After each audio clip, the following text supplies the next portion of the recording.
Good morning, y'all. I'm going to go ahead and get started. My name is John Bosworth. I'm a content strategist and UX writer at Credit Karma. I have only been working at Credit Karma for a little less than a year. I just moved out to the Bay Area in November. But prior to that, I was a longtime Jacksonville local, worked with a lot of people in this conference, and you know how Jacksonville is, it's a small scene. So like, it's really, I just wanted to start off by saying, like, any of you that are from Jacksonville appreciate this community so much. Like, when I was here, I felt like, oh, it's just small town Jacksonville stuff. And then I got to the Bay where I feel like I'm supposed to be doing big, important things. And like, the thing that you really miss is like the community of friends that we have here. Like, the tech community here is very supportive of each other, and they do things together, and you can always find a job someplace because you always know somebody that works at one of the other 10 places that employ software people in this town. But it really is special and unique. So I just wanted to start off with that. Like, it just is really heavy on my heart this weekend. This is my first time coming back to town since leaving, and like Code on the Beach is like the perfect experience for that nostalgia. So today we're going to talk a little bit about UX and dark patterns. And there's a lot of information in this deck, and I won't be able to cover all of it, but I'm going to circulate it afterwards. So I can send it to you directly. I'll upload it in our Beach Coders Slack channel. If any of you aren't in the Slack channel, hit me up afterwards. I'll send you an invite because it's pretty cool. But I want to start off getting kind of one question or one topic sort of out of the way. And this is always comes up in UX. There's a tendency for designers to be looked at in a company as they're sort of like the bleeding hearts, or they're like trying to be a blocker and making everything difficult. And one of the things that I constantly heard a lot, especially when I was working here, more contract than when I was at stable places, but I heard it a lot, which was this reminder of like what the fundamental purpose of business is. Why we have jobs is because of business. And everyone thinks, I'm not going to make people answer because I don't like to like shame people in a public scenario, but everyone thinks the fundamental purpose of business is to make money, right? Get that paper. But if you actually look at business schools, the purpose of business is to create value, and profit is an outcome of having successfully created value. And the reason that's important is because at the end of the day, if you're in a struggle internally at your company with we're deploying a dark pattern, or there is less than honest stuff that you feel is going on in your interfaces, it has a direct impact on value, but that impact is a little bit obscured because dark patterns work. So to start off, the only currency that matters in business, in software, anywhere, especially in software these days, is trust. You don't get to a conversion until somebody trusts you enough that they'll invest their attention or money or time into getting the value that they anticipate out of your product. So before you can get to money, you have to get to trust. It's like just super critical with business, right? And for anyone that's not a designer in this room, if you work on a software product, surprise, you're a designer. Everyone that has anything to do with something that a user interacts with is part of the design. That's whether you're an engineer or a manager or a product person, or even, you know, a technical project manager. Like, everyone that like has a voice in bridging the gap between what a user needs and wants and came to the product for, and the actual business side of logistics of making that. Everyone is a designer in that process. You might have one snooty guy that wears all black that says, I went to design school, but everyone is a designer that works on a product. So let's start off with definitions. Harry Brignall is a British UX consultant that was the first to sort of champion the cause of exposing dark patterns and making people responsible for them. You can actually go to darkpatterns.org, and it's Harry Brignall's site, and there's a Twitter where they regularly shame anyone that does dark patterns. Which is an aspect that we can talk about in a minute. But I'm really gonna like kind of hinge mostly on these subreddits. Asshole Design is a great subreddit that's just dedicated to showing when people are nefariously using design to make you do things that you might not want to do. And it's got a better list of examples than I even had space for in my deck. those are dark patterns, when they're deliberately manipulating people to do things that are against their own self-interest. Anti-patterns are more of when, well, this is a good way to define. It says, this is a confusing definition. Anti-pattern is a pattern that commonly used, but it's ineffective or counterproductive. But if we really want to ask if it's an anti-pattern or a dark pattern, a good heuristic is Hanlon's razor, which just basically says never attribute to malice that which can be explained by stupidity. So an anti-pattern is basically, we had some fix, something we had to band-aid, some patchwork that we had to do. We know it's not ideal, but we had to ship. So we put this like not ideal pattern out in the world, and then what happens? Like you never get a chance to go back and fix that. You're never given like, there's not somebody that just goes around and makes sure we tied up all those loose ends. And so you end up with an experience out in the world that maybe is not ideal. The only real difference between like a dark pattern and an anti-pattern is intent. But as far as it comes to the impact on the user, it's the same. You know, so if you have like a bad experience that somebody has to try to jump through all these hoops to get your system to work, or they have to like train themselves how to hack their way through an anti-pattern, then the pain inflicted by the software is the same whether it's deliberate or not. It's just whether you want to be like a smart asshole or a stupid designer, I guess. So this is, I found this on Reddit. I think it's a really good, easy way in a little flow chart to decide if it's a dark pattern or an anti-pattern. So if you don't like it, and that's because it's bad design, then you go down. But if you don't like it and it's not bad design, then this is just mildly infuriating. This is actually a subreddit that's just about kind of like, I don't even know if you'd say they're anti-patterns, but they're just like kind of little things, little glitches in systems that make it not perform appropriately. If you don't like it and it's bad design, yes, then is it on purpose? If it's not on purpose, it's Reddit crappy design, which is for anti-patterns. If it is on person, then it's asshole design. It's dark patterns. So let's dig in a little bit what we mean when we say dark patterns. There's some really, really great research on this stuff, and I've linked it all in this deck, so anyone can get to it. This is this was a study that was done by Purdue University, and they kind of made these big buckets for what are dark patterns. I'm going to go through quickly the things that are kind of identified dark patterns that are frequently called out, but you can kind of use this to decide, like, well, is that a dark pattern, or is that just something we had to do for business? If it nags, and so I want to be very clear that dark patterns are being used everywhere currently. Like if you use a Mac and you haven't updated your software, every single time you go on there, you're going to get that nagging message. It's like, hey, you got to update your software. And there's lots of products that do that are best-in-class companies. So, but it's important to know that if your user doesn't want to see that message every day, and if you can kind of think that you can trust your user to be an adult and handle their own situations, then why would the nagging really be necessary? People think like, oh, you're just giving them opportunity, but at some point that's not an opportunity anymore, right? It's an opportunity, like you have to close things all the time, it's annoying. Obstruction, anytime like you're trying to get to a thing and you have to do other things to get to it, things are deliberately put in your way, not because they help you, but because they serve a business metric or an OKR. Sneaking is very deliberate. When something's put in your cart, you think you're about to check out, and all of a sudden it's like $30 more than you thought. Interface interference, any manipulation that can privilege certain actions over other actions. It can be false hierarchy, all sorts of things. And then forced action, which is like I make you do something to get something else. This is like, from the research, this is every like named dark pattern that exists out there in the world. So you can see there are a lot of them. But these high-level categories of forced action, misdirection, obstruction, social proof, we'll talk about that one in a little bit, scarcity, sneaking, and urgency. And there are like names on here like gamification, where it's like, what, at work we're always like gamify it. It's not always bad to have things gamified, but we'll talk about when that's a dark pattern. So first I wanted to dig a little into forced action because it's kind of the most aggressive dark pattern, and we see it a lot in products in general. This is Audible.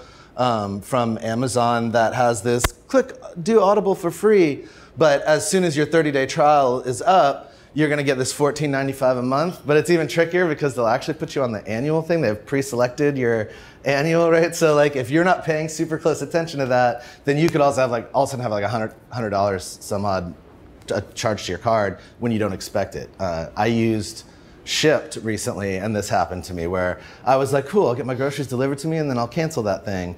And I didn't cancel it within the 7-day window, and they charged me an annual fee for grocery deliveries that I'll never get.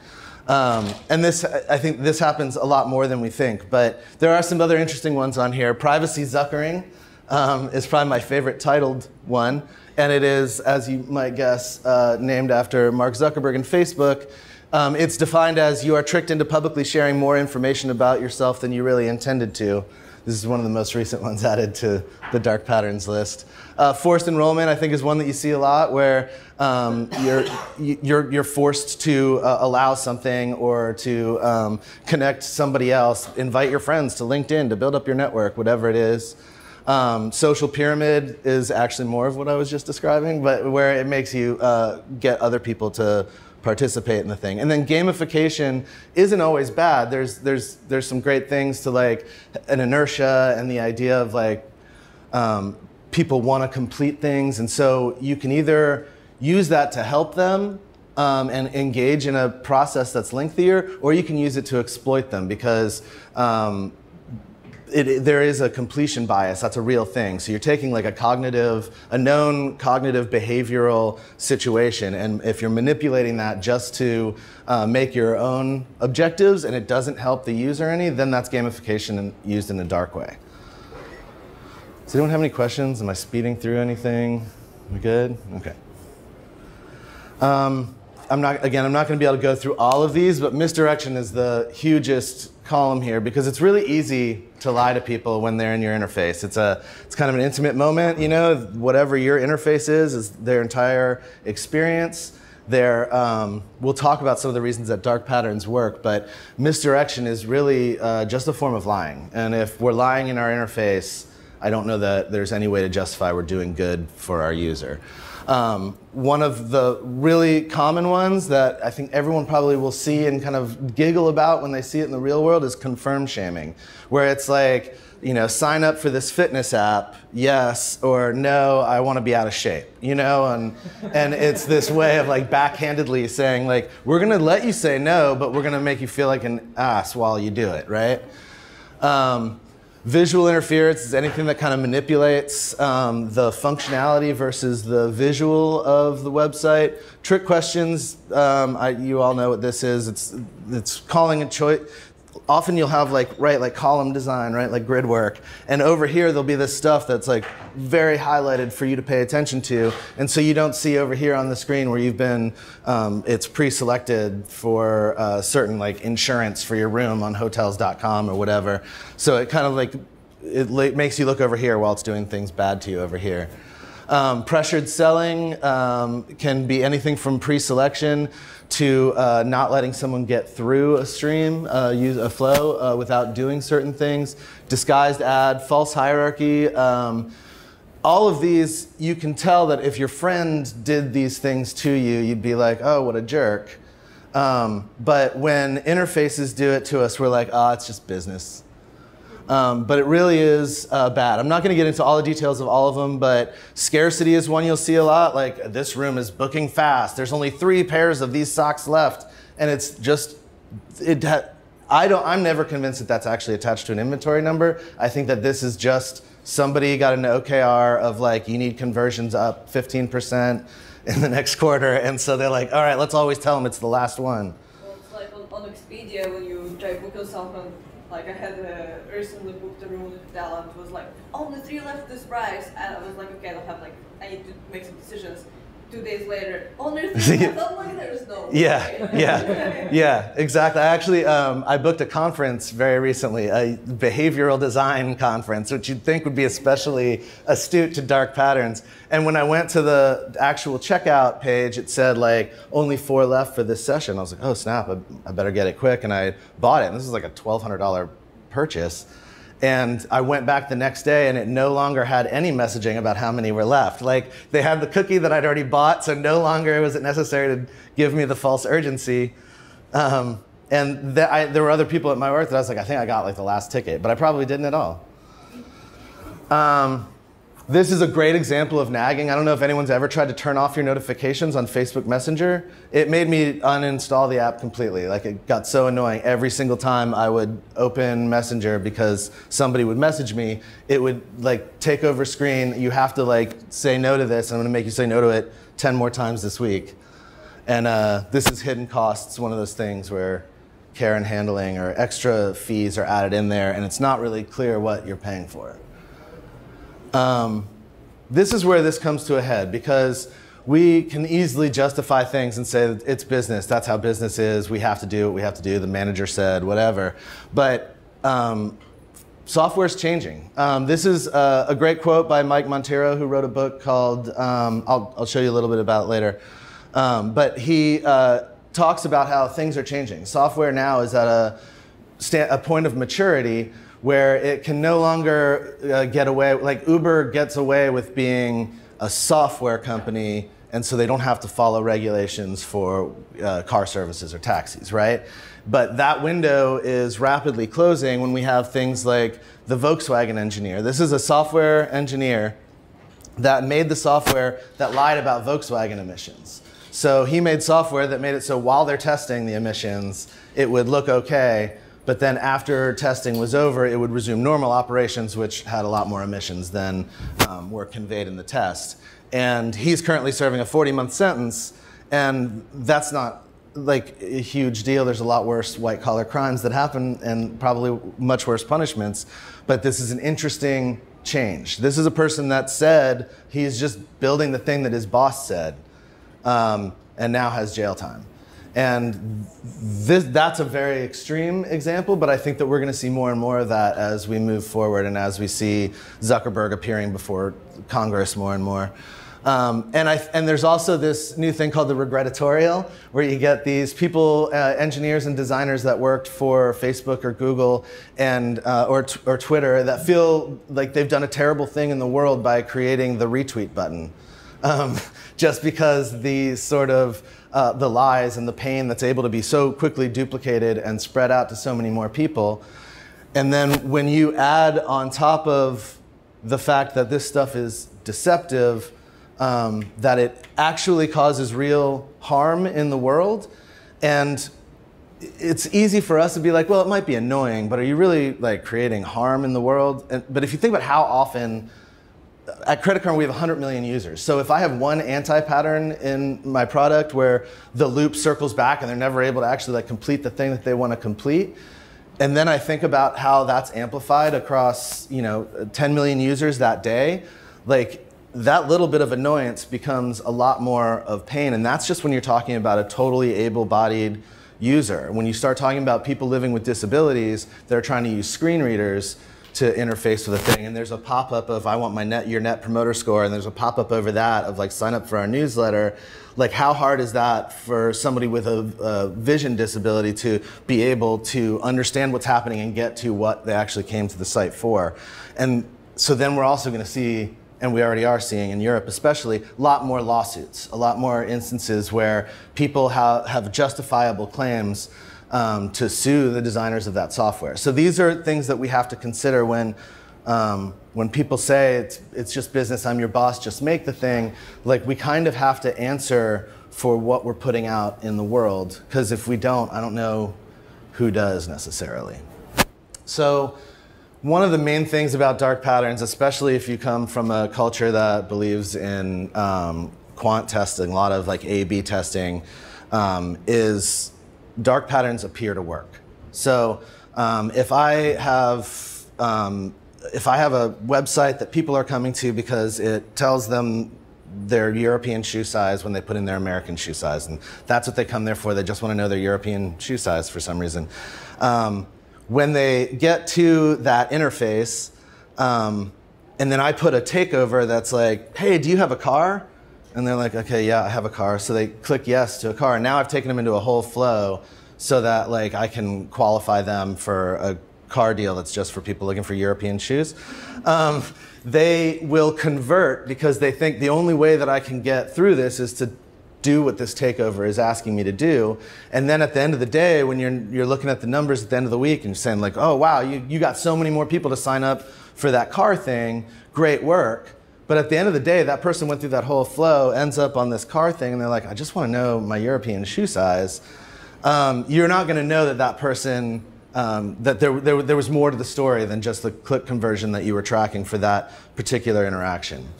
Completion bias is something that I mentioned earlier. It's a real thing. When people start a thing, they want to finish it. There's just this sort of self-satisfying urge, and I think lots of people that create interfaces know that completion bias is a thing. Like we'll often have like, this is step 4 of the ideal profile setup or whatever.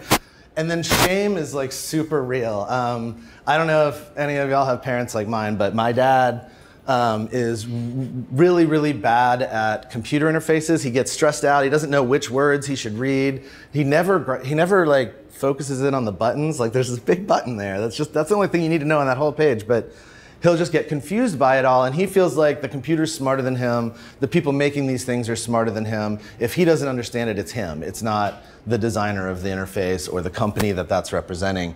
And so there is a sense of shame of like, I just want to do the right thing, and they'll follow through in a dark pattern because they have that trust, the bias, but they feel a little ashamed that like somehow it's them versus the technology. And the shame goes a lot deeper when you start talking about accessibility as well, where people are embarrassed that they can't navigate to things that we've deliberately hidden from them and not been considerate of their circumstances. So what dark patterns actually do, although they appear to work, they erode trust. So like this is a hard thing to test in a data-driven environment, but if you have a really good research team, it's a little easier. Not many people have good research teams. So it's a matter of trying to like very carefully do the same test over time and see if you got really good conversions at the beginning, but those conversions deplete or the user diminishes. If you're tracking metrics like lifetime value, that'll tell you a lot more than necessarily the one time that somebody comes, bumps into an interface, and then whether they got through it or not, do they come back? Are they going to re-engage? Do they lose trust in your product? Is your NPS score going down? Things like that. And they really do victimize people. I can't stress this enough. Somebody that is perfectly able-bodied and able-minded gets annoyed enough at this because it's such an intimate encounter when you're inside of a product and it's just you and that thing. You're just trying to get this thing done real quick. And when it doesn't happen, you know those moments where you just want to like throw your phone down and just feel like, God, I hate you, to whatever interface you're trying to interact with. Imagine that times 10, somebody that can't just swipe off of the phone because that's a complex gesture, or somebody that can't just like, they have to blow their interface way up to be able to see it because they have visual impairments, and then they don't realize until they get in there that there's a layer on top of a layer of what they're trying to look at. So when it gets to that level, that's somebody that already is struggling with a lot to just be able to like interact with the world, and then we're adding layers of complexity on top of that struggle, and it's just twice as bad in that situation. And brand perception is also very important. If you were going to book your trip here and you looked online and One Ocean looked like a dirty shack filled with angry people, you'd be like, oh, I don't think that that's a place that I want to stay. But if it has all of these beautiful pictures, you'll be like, oh, that's a place I want to stay. But then if you came here and all those beautiful pictures were a lie and it was actually a dirty shack, then you would no longer think of One Ocean as what it told you on the website, right? So, and brand perception will shift. You'll look at something that is kind to you, helpful to you, charming to you in a fonder way than you'll look back at something that like made you jump through a bunch of hoops. Even if in the moment you're not cognizant of it, that'll still be like, I'm not going to go back and use that thing because something was frustrating about it. And that all affects business. So just to talk quickly about the difference between kind of good design, bad design.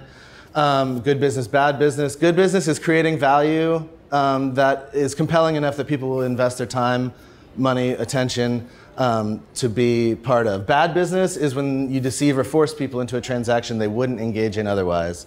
Good design, I love this rule of thumb, there are no dumb users, only dumb tools. So if your focused product is designed entirely for what's best for the user, what's your problem space, what do you do? Bad design is helping stakeholders nefariously manipulate users into transactions that may be against their own best interests. So whose job is it really to make sure of this stuff? I don't want to. If I could have done a whole separate session just about dark patterns on in regards to accessibility, I would have. I think it's so important that people remember. But I just called this one out. Everyone knows CAPTCHA, right? Where you have to like, which of these are storefronts, and you can't even really tell what the images are. So imagine that with somebody that was living with disabilities, like trying to go through that same system when I can barely get it right, and I feel like I got all my sight and my hearing. CAPTCHA security tests are systems built to fail when taken by people with disabilities, denying them access unless a helping hand is not far. Called dark patterns, they are designed with a certain level of insensitivity to the blind who are equally entitled to access. Accessibility advocate Chancey Fleet terms them encoded in hospitality. I love this term, encoded in hospitality. It's like the opposite of user experience. And it's really interesting when you, instead of thinking about it like you're just putting friction into something to get them to think about it more, maybe you're just putting in-hospitality into it, which is just reframes the whole idea of it. But so whose job is it to make sure that dark patterns don't go out in the world, that our interfaces aren't like lying, that they're should there be a role for this? Probably, but there almost never is. I think that there's a lot of wisdom out there about how to handle this, and I think it differs per organization. If you're a company of 1,000 that's serving millions of users, scaling yourself to be like, I'm going to make sure no dark patterns go out in the world is probably not realistic. But if you're a small team that's putting out some pretty nimble software, then you might have totally enough ability to raise your hand and ask some questions. And I think as designers of software, we have to think of ourselves as professionals, the same as an accountant can't go in and say, well, the boss told me to fudge the numbers, so it's not my fault. Like, no, you're the accountant. It's your responsibility. It's part of your craft and your trade to know the numbers and understand how those are reflected in real world business, and that there's real consequences if you do your job wrong. The same is going to be increasingly true of design in legal ways, like we were seeing with the Volkswagen situation and with lawsuits that are leveraged against people with systems with accessibility issues. So as it becomes more relevant, we have to be more attentive and attuned to asking the right questions when we're in those meetings where functional requirements are being discussed, and knowing to ask the right why questions and make sure that we're getting to it. This is just a couple things that you can kind of ask yourself about any piece of software you're writing. If it's doing any of these things, then there's dishonesty in it. If it has sort of unequal weights, false hierarchy, if it's covert, deceptive, hiding information, or restricting people in an artificial or arbitrary way, then you should question whether it's a noble pattern. This is a manipulation matrix has been very, very useful for me. Nir Eyal writes a great book too about dark patterns. But a lot of designers at my work now hang this up in their station because it's deliberately designed for a maker. So if the thing that you make materially improves the user's life, but you wouldn't use it, then you're a peddler. This is something that like says, yeah, I'm told that this is good for people, but maybe I would never use it, so I don't entirely understand it. Then you're like the squawker on the side of the street, like the extra or whatever. It's not your thing, you're just out there to push it. On the other hand, if it materially improves the user's life and the maker does use it, then you're a facilitator, because it's a different tone, it's a different texture, right? Like when you use a product and you inherently understand its value, then you're not just taking marketing language and pushing it forward, you're actually considering the value at the end of the day. So that's the ideal space to be in this quadrant, right? If it does not improve the user's life and the maker does not use it, then you're just like a crack dealer on the street. Like you're in a bad situation there. If it does not improve the user's life and you use it, then you're an entertainer. You know, that's great. You made Snapchat. And there are a lot of different patterns. Like I was saying, it kind of depends on the size of your organization. So the manipulation matrix, that's just like something that a design team or an engineering team can just get behind. Like, yeah, I want to know if I'm making something good or bad. An ethics canvas is more sort of an exercise that you would do early in the project, where you kind of just lay out like the pros and cons, figure out where you might be able to solve this problem. Where else might you be able to address the needs for the information that the business needs? How can you attach it to value? IDEO also has a great design ethics book that's built around principles: respect, responsibility, and honesty, be persistent and fundamental. How to manage at scale is difficult. Training of all engineers, cross-functional training for different disciplines on how cognitive science works. Understanding these vulnerabilities helps us understand how to work for them, to accommodate them and consider them in the design. There's a lot of stuff here. Training designers, exposing designers to qualitative user research, like the ability to actually see the humans that use your product is really important. And sometimes it's hard. Sometimes you're making enterprise software. Sometimes your customer and your user have nothing to do with each other. They don't even know each other. So like if you were an insurance company, Florida Blue, for example, right? Like you design an interface and you put it out in the world, but you're designing it for stakeholders who are designing it for partners. But then like the user at the end of the day, like how often do they even have a choice? They're signed up for insurance for their work and they're forced to use whatever interface you make. So it gets really hard to say like, who is my user? Who do I answer to? Because I know I have to answer to my boss because they'll fire me tomorrow or they won't give me the raise or whatever. But it's a lot easier to answer that than the almost invisible user. But nothing can give you more empathy, I think, in any situation, even if you're just building software that's like enterprise to enterprise, and maybe like you never have any exposure to who the human is that's using it. It's still super important. It's like you have to force yourself to get close to that sometimes.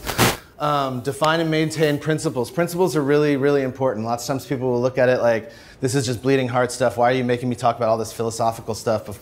Let's just build the thing. But principles really help the team all be aligned on what's important to the whole team.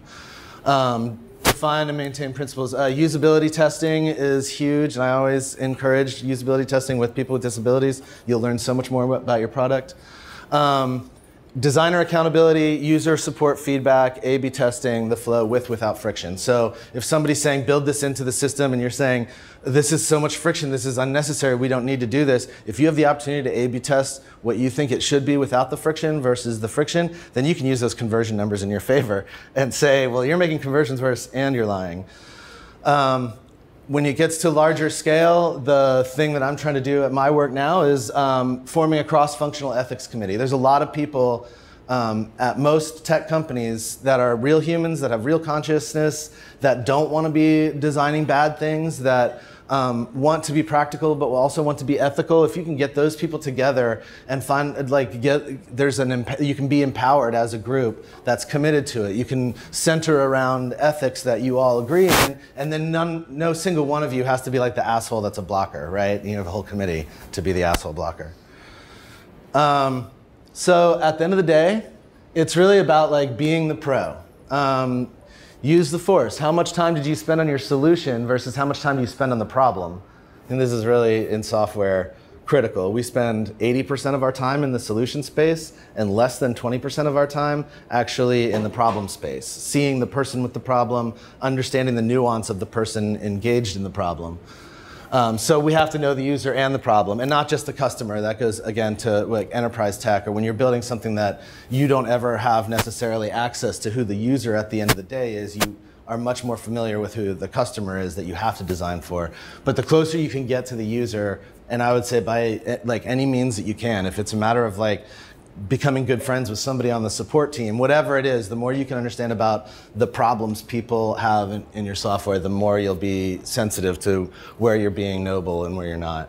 Solve for lifetime value, not arbitrary milestones or OKRs. Arbitrary milestones and OKRs are like the scourge of my existence. Every place I've ever worked, there's an arbitrary date, something has to be shipped by this date. Or an arbitrary OKR where it's like, this is really supposed to be about you developing your own skills, but instead I'm going to use it to make you do things that have like nefarious. So I would say in those circumstances, question as much as you can. Try to get to the underneath why people are asking you to do things. When discussing functional requirements, represent the user. Just in that meeting, be the advocate of the user. And make sure that somebody in that meeting is not just thinking about the business and the conversion, but the actual pain of a human experiencing it. When you aren't included in the meeting discussing functional requirements, get in that meeting. Ask hard questions until people are like, I don't know, that's what they said in the meeting. And you're like, I need to be in the meeting. But asking hard questions is super important and makes you super valuable, too, to the organization.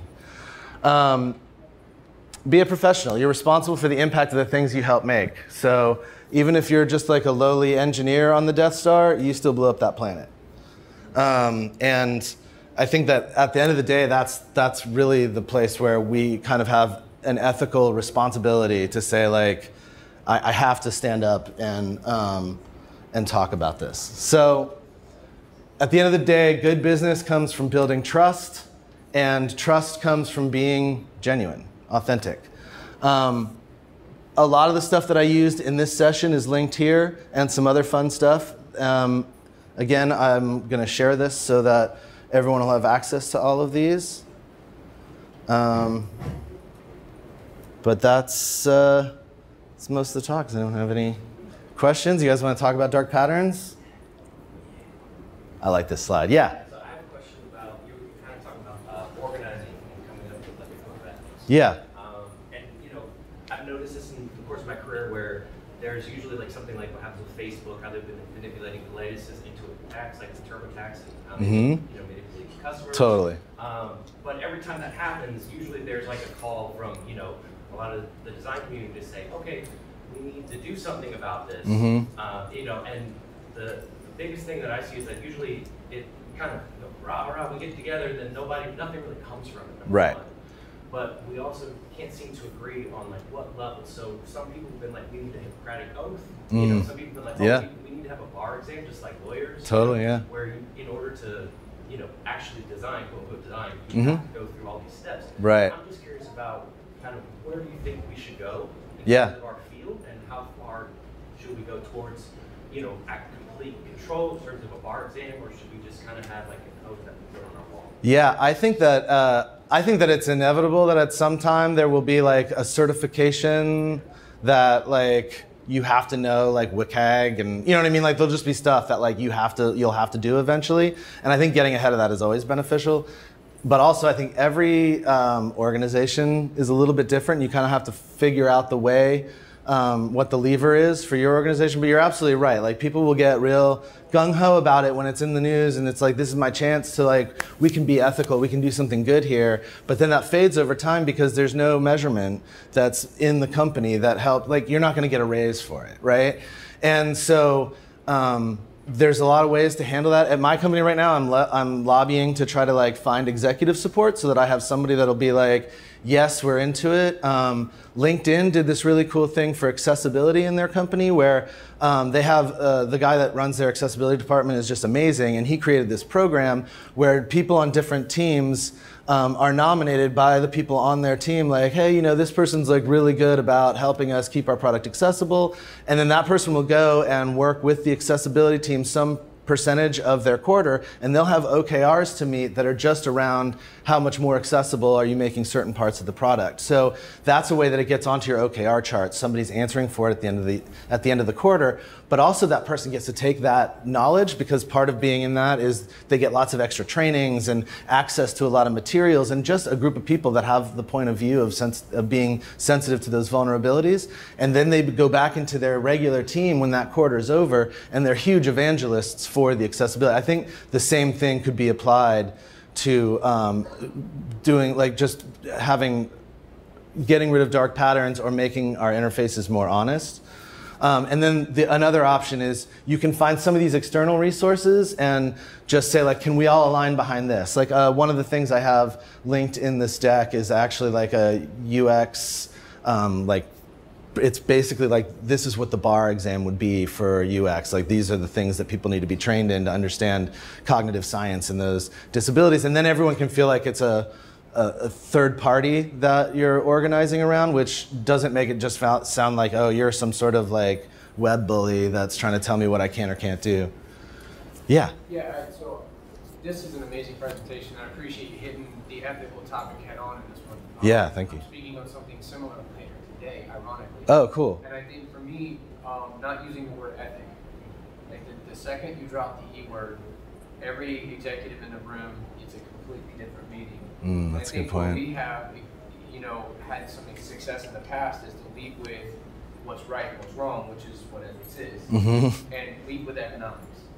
The economics of not doing what's right. And I think if you can lead with a solid economic conversation, it's easier to get behind than, like, the second you say unethical, you just told all the executives, like, oh, you guys are a bunch of pricks. So that's, but I really love the way you set that conversation up. Thank you. I think that also, like, that's like to the business point, really. Like, at the end of the day, like, even the executives have to understand that, like, it's going to erode profits. It's going to erode how much people will use it.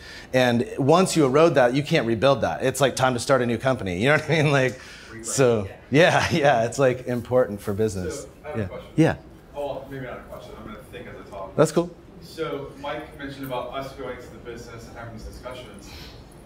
And maybe these businesses are making these decisions to do these things that are dark patterns. Maybe they don't understand what they are doing. So, like, how do we best go in and educate them? Like, you're messing up without coming off as an asshole. Or So that's a tricky one, and you're 100% right. Something that I deal with, so the only thing that I've seen work is when I actually like video real user testing. Like, if you get a person to, like, just, it doesn't even have to be like you went through usertesting.com or you went through some official source. You find someone that's kind of like in the demo, have them, or the whatever you're designing for, have them do just even a prototype that you like kind of just stub together of like that dark pattern to see like the pain and anguish on someone's face.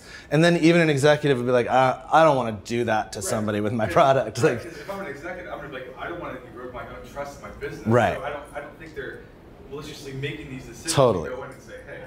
Right? and actually that's Not always, but I mean, right. Right. And that's also, like, I think that's true oftentimes of engineers too. Like there's been many times that I'm working with an engineer that's like, no, well, we want them to do this because like we have this conversion number or whatever that we have to get to, and there's no concept of the fact that we could be lying to someone through the software. Like, it just doesn't connect that way. And then as soon as they realize that, it's like, oh, I don't want to do that, Well, and also from personal experience, sometimes engineers will make decisions on their ability to get stuff done or not wanting to get stuff done. Totally. Right. Totally. Right. So it's a constant battle between business, engineering, design. Yeah. It is. It's really tricky waters to navigate, and it can be tricky to be like, I'm going to be an ethics guy, right? Like then it's just like, don't invite me to meetings. Like, Oh, we forgot you went here. yeah, right, exactly. It's not including him on that decision. Right. Why wasn't I CC'd? Oh, right. I raised my hand. Yeah, that's a good discussion. So, UX is largely invisible. So a lot of times, like from my personal experience, the focus is on the UI because that's what you can see, and not a lot of times we focus on the actual UX. So I think first to get us to this point, we have to bring that awareness to leadership to say, look, there's like these systems that we're building underneath everything that is driving. Actually, it's really running things. That how we, like you said, how we get conversion and all that stuff. And that's where you get into like, I think there is some of that that's coming to the forefront. That's why they say designers are at the table, But, right. But I guess what I'm trying to get to though is like, I can look at a website and I can recognize a dark pattern because I've seen and built these things. Right? Yeah. But for users, how can we teach a user or train the user about dark patterns or to recognize them to say, I'm not about this site, Yeah, I mean, that's a good question. I think there is a cool community that's kind of forming up around dark patterns. Like the Reddit stuff is some of it, but darkpatterns.org is like like it's a great way to even kind of like leverage with other stakeholders. Like you can't get off of darkpatterns.org once somebody's put you on blast there, Right. you know, like even if you're just doing a little like, you know, we're only using 10% of our users to do a little A/B test, like one of those 10,000 people could easily be like, this is a dark, if you're testing a dark pattern, you could still end up on darkpatterns.org and can't undo that, you know. And I love how they, like, so people are starting to learn, if I tag this company doing something, it'll screenshot it, and then it comes in the feed, like you said, like a couple years ago, nothing like that existed. Totally. No one, I mean, it's slow progress. Totally.